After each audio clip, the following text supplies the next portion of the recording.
les enfants! Dans cette troisième vidéo sur la vie des abeilles, je vais vous faire découvrir comment grandit une abeille et comment elle produit du miel. Tout d'abord, il faut savoir que toutes les abeilles ne produisent pas de miel. L'espèce la plus connue qui en produit s'appelle Apis mellifera. Mais avant de devenir une belle abeille comme ça, elle va plutôt ressembler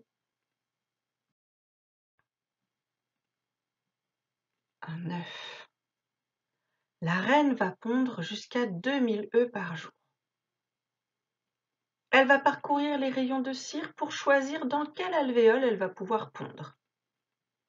Si c'est un gros alvéole, elle va pondre un œuf non fécondé qui deviendra un faux bourdon. Si c'est un alvéole de petite taille, elle y déposera un œuf fécondé qui deviendra une ouvrière. Au bout de 3 jours, il va en sortir une petite larve, une sorte de petit ver, qui sera nourri de gelée royale pendant les 3 jours suivants. Ensuite, elle recevra une sorte de bouillie de pollen, de gelée, de miel et d'eau pendant encore 3 jours. La larve va continuer de grossir et va, au bout d'une dizaine de jours, commencer à tisser un cocon. À ce moment-là, le cocon n'a plus besoin de nourriture et les abeilles cirières vont fermer l'alvéole par un petit couvercle de cire qui s'appelle un opercule. Pendant cette période,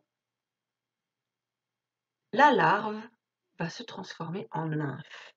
C'est à ce moment-là que le corps de la future abeille se forme.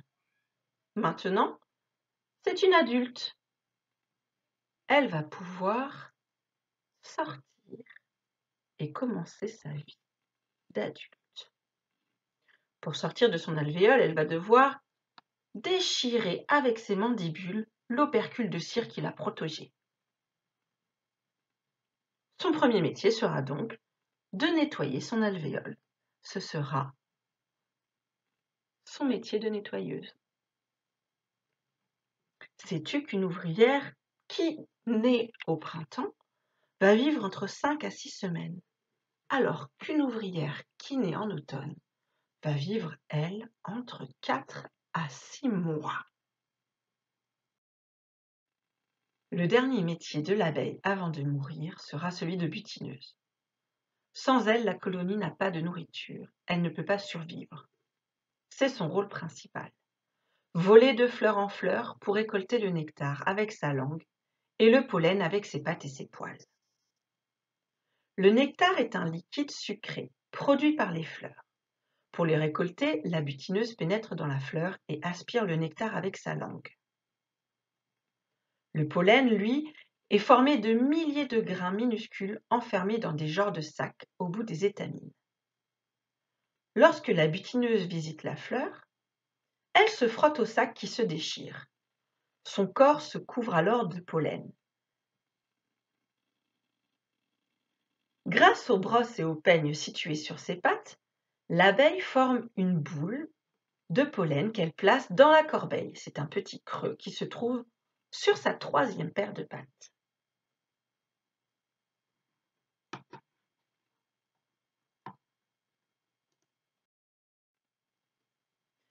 Elle va ensuite rapporter son butin à la ruche. Une butineuse fait entre 10 et 100 voyages par jour. Lorsqu'elle arrive à la ruche, la butineuse dépose sa récolte. Les magasinières récupèrent le nectar de la bouche des butineuses. Puis elles vont avaler, puis recracher le nectar aussi souvent que nécessaire pour qu'il soit moins liquide, qu'il n'y ait presque plus d'eau. C'est ce qui devient du miel. Ensuite, elles mettent le miel dans un alvéole. Quand celui-ci est rempli, elles le rebouchent avec un couvercle de cire, un opercule. La butineuse ira ensuite déposer le pollen dans d'autres alvéoles.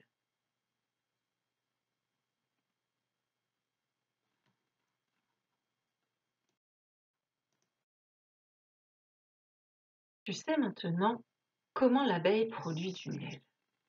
Si nous avons de la chance, dans quelques mois, nous pourrons récolter nous-mêmes le miel de la ruche de l'école. Et oui, car à l'école, nous avons des ruches. Voici quelques photos de notre récolte du mois de juin 2018 avec des CM2. Espérons qu'on puisse faire la même chose. En attendant, je te souhaite une bonne journée.